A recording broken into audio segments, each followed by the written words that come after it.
In this DBT quick tips video, we're going to be going over the skill of observe. This skill is in the mindfulness module, and it's in the what skills, which is a broader family of skills we're going to be covering. And you can check out those videos of the other what skills of describe and participate. So in this skill of observe, what we're really trying to do is we're trying to root ourselves in simply noticing what's going on around us. Now, that sounds easier than what it actually is, because you'll notice when you start developing your mindfulness skill, and this is really the first skill in mindfulness, is of just observing, you're going to find that it's incredibly easy, but it is probably the most difficult thing you've ever done. And that's because what your mind is going to want to do is it's going to want to wander all over the place. You'll decide, well, I'm going to observe what it's like to make a cup of coffee, something you do every day. Mindfulness skills, observing, doesn't have to be so complicated. You don't have to find a mountaintop to go climb up and meditate on. Simple everyday things around the house is enough. But what you're going to start seeing is your mind is going to want to do something else. You'll be pouring that cup of coffee, and what does it feel like to put the spoon in your hand, and what is that? Can you catch that moment where you put the spoon in the liquid itself? Can you even feel the slightest tension?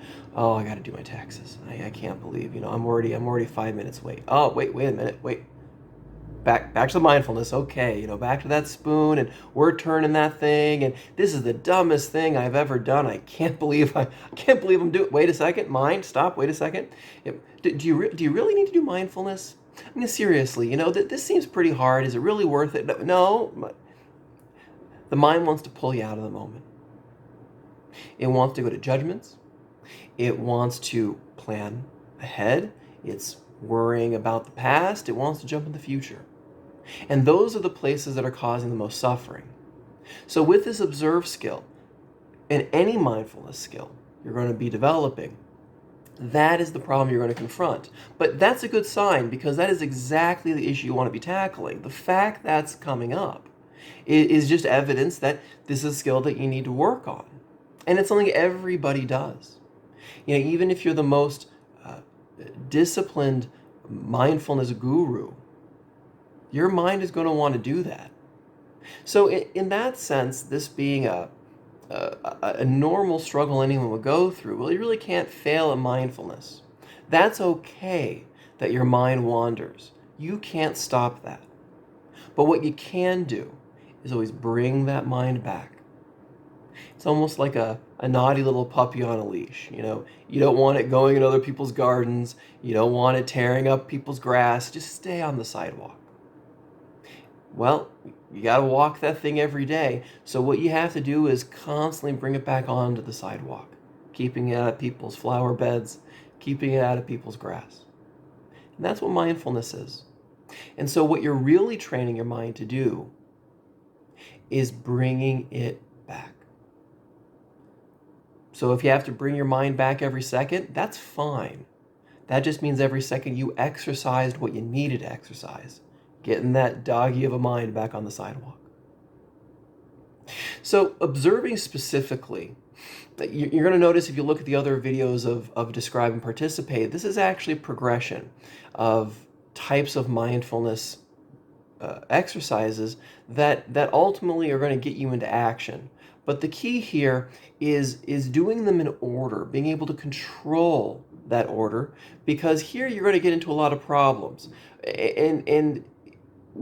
So what I mean by that is, when it comes to observing, you don't want to start attributing any verbal labels, words, nothing onto what you're observing.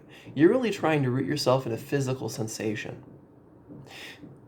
So different skills that you can use when it comes to observing, like I said before, is, well, anything. Making coffee. What does it feel like as you're holding that mug of coffee in your hand, the warmth on your skin? What does it feel like turning that spoon around in that cup, feeling the resistance of the liquid as you go over and over and over again? What does it feel like as you walk across the living room? What part of your foot is actually hitting the ground? Is it the ball of your foot? Which toes do you feel the most pressure as you're walking across the floor? That middle part, how are your arches doing? That middle part in your foot, how much contact is that making with the floor and how much not? Maybe you can even feel the stickiness of your bare feet against the floor. Can you feel the air that's passing underneath the arch where there isn't contact? So, observing is a nonverbal, complete experiential exercise. And this is important because when we get to the other mindfulness skills of describe and participate, well, describe is putting words to things. And participate is what does it feel to act with observing and with describing. It's a more complicated behavior. Well, you're going to want to break these up because at every step of the way, from observing, describing, and participating, emotional dysregulation can creep in. Judgments slip right in. Impulsive behaviors want to burst out. And so you're going to want to become familiar with all these three types of mindfulness skills. Number one, because they reduce anxiety, they increase mental capacity, they increase academic performance, they increase work productivity. I mean, there's a lot of pluses to this. But they're also protective, keeping you emotionally regulated, being able to catch judgmental thoughts, painful feelings before they get out of control, and seeing where they come up. You'll notice some people, these experiences hit in the world of observation. Sometimes it's going to hit people in describing. Maybe you're the sort of person, as soon as you put a label on something, that's what takes you from 0 to 100 emotionally.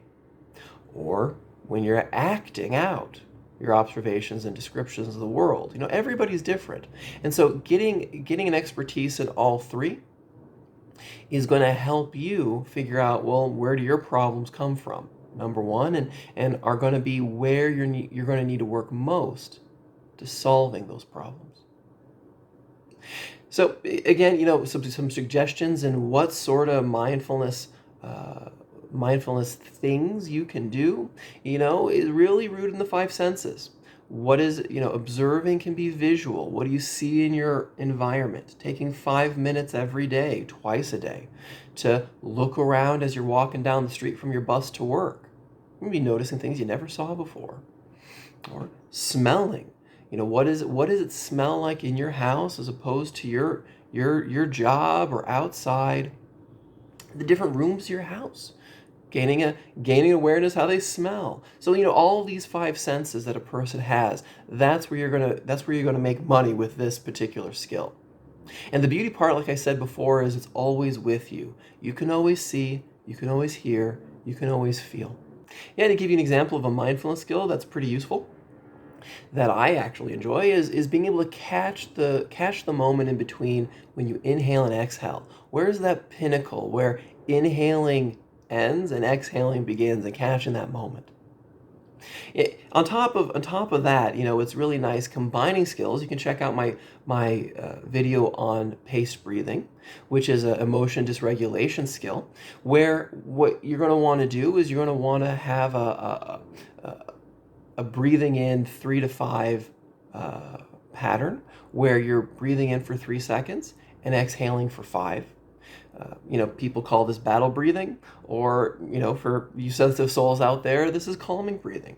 This is something they teach in the military. It's worth mentioning, that's why it's called battle breathing. It's taught in the military because this is highly effective at calming. When we exhale, our heart rate is reduced. When we inhale, it speeds up. And so you can kind of play with your biology a little bit by exhaling at a longer time interval to calm that heart, to try and get that thing calmed down.